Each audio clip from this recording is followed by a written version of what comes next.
വാമനന്റെ ഓണാശംസകൾ. ഇന്ന് നമ്മൾ ഓണത്തിനെ പറ്റിയുള്ള ഐതിഹ്യമാണ് പറയാൻ പോകുന്നത്.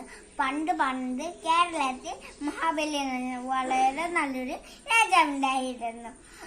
അദ്ദേഹത്തിന്റെ ഭരണത്തിൽ കള്ളവും ചതിയും ഒന്നുമില്ലായിരുന്നില്ല. എല്ലാവരും സന്തോഷത്തോടെയും സമാധാനത്തോടെയും ആയിരുന്നു ജീവിച്ചിരുന്നത്. അദ്ദേഹത്തിന്റെ ഭരണത്തിൽ ദൈവമാർക്ക് അസൂയയായി. അപ്പോ വിഷ്ണു വാമനന്റെ രൂപമെടുത്ത് മഹാബലിയെ കാണാൻ ചെന്നു. പൂജ ചെയ്യാനായി 3 അടി മണ്ണ് വേണമെന്ന് വാമനൻ പറഞ്ഞു. മഹാബലി സമ്മതിച്ചു. പെട്ടെന്ന് വാമനൻ വളരെ വലുതായി.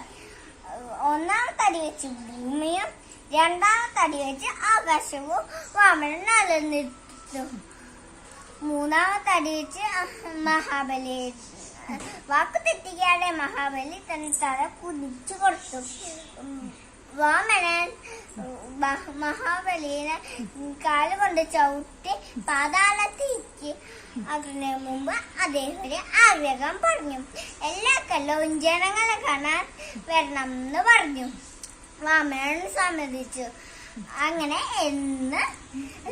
എല്ലാ കൊല്ലവും നമ്മളെ മഹാബലി കാണാൻ വരുന്ന ദിവസമാണ് തിരുവോണം. എല്ലാവർക്കും ഒരു വട്ടം കൂടെ ഓണാശംസകൾ. നന്ദി, നമസ്കാരം.